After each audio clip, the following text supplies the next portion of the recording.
Greetings and gratitude to all life forms and life workers who have found this 31 days of divination magic. Day number 7. I am your host, the Masked Man. As you can tell, today we will be talking about the magic, divination, and use of masks. So I am not the first mystic shaman to wear a mask to give readings to provide my energies to others. The idea of this is that when you are confident, profound, and certain in yourself, any mask that you wear, any disguises you put on, any temporary removals of your true authenticity are just that, temporary. They must be removed at some point. They must exist in some point. See, the light and dark show up in many forms. As example, if you were to see me at a masquerade wearing this, symbolically through divination you could tell that I am a mostly kind, benevolent person who embraces and understands that I do have a dark side. I do exist in the shadow as well as the light. Same for all of us. This is something that I am not shying away from. So, Halloween is approaching. More and more masks will be seen. But, as you know, the global pandemic that shall not be named really makes people wear different types of masks, causes masks to be shown.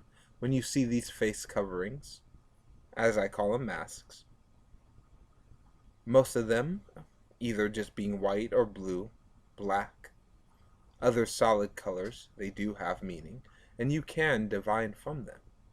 But say you're on a bus, you're in an airport, some popular commuter location, and you see many of these masks. Some of them with symbols, some of them with logos, some of them with words and phrases on them. Yes, they can be used for divination. Yes, they can be used to tell the future, to bring sight to the unseen, to create what you want to make. But then you go to the masquerade. You see all different types of masks, of different forms, of different substances, of different ideas representing themselves. How can this be used for divination, you ask? Very simply. Some masks only hide certain parts of the face. This hiding, or lack of hiding, can be interpreted for meanings, whatever system you use. Yes, there's a long history of mask reading. I'm not the first, no, or will I ever be the last. But I would love to share this with you. In 2021 and beyond, masks mean a lot differently than they have in the past. But those old, ancient masquerade techniques, those old ways of hiding and showing. See, the mask, at first view, seems to be removing something, hiding it, manipulating it. But the truth is, if you really understand, the mask only can do one thing. What can it do? It shows what it shows. It heightens what it sees. And it allows a different view, different reality to come from you and those who view you. Know that we all have masks. They may not be as physical as the one I am wearing, or as metaphysical as the one I am portraying. But we all have different masks. This is ego, perception, confidence, anxiety, fear, hatred. These are general masks we put on. We can take off at any time. But once the mask gets on, after a while, it becomes part of the face. It becomes part of who you are as a person. It becomes your identity. But then you have the luchadors. You have the other powerful mask wearers, who the mask is a symbol, a totem, a strength, a elixir of power running through them that they can tap into by just the fabric on their face. So as you go out into this month, you will see many masks, and you will know that they're there even if you don't see them.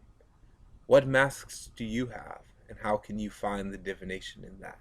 How can you bring forth the mystic story to be told? How can you deceive yourself no longer with the truth that is under the mask? Or that is the mask. Depends on your perspective. Depends on where you come from. The mask does appear in the tarot and other forms of divination.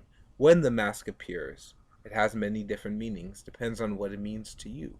For me, the mask as a symbol of any type is a simple symbol. The symbol that the perception that you have is very far from the reality that is. That what you perceive and what you think, realize and understood can only be, and always has been, a minute perception of the infinite. Just masked. So ask yourself, can you remove these masks? Do you like them? Do you acknowledge them in yourself and others? Do you use masks in your cards, in your runes, in your pendulums?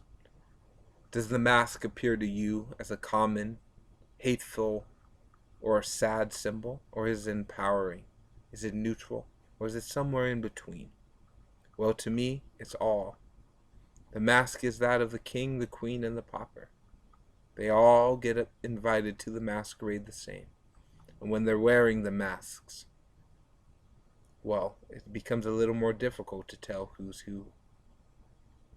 So, as you go forward in your life, in your divination practices, realize that almost all professional diviners wear a mask, mostly invisible masks. I am one of the shamanic exceptions who understands that both puppetry and masks, which will be discussed in length in this series as we go forward, are ancient tools to connect to the trance state of the world between realms, the space between spaces, the space between now and now is infinite, but it's only finite until you take off the mask. Wishing you a powerful and mystical day. Looking forward to find you in the next broadcast.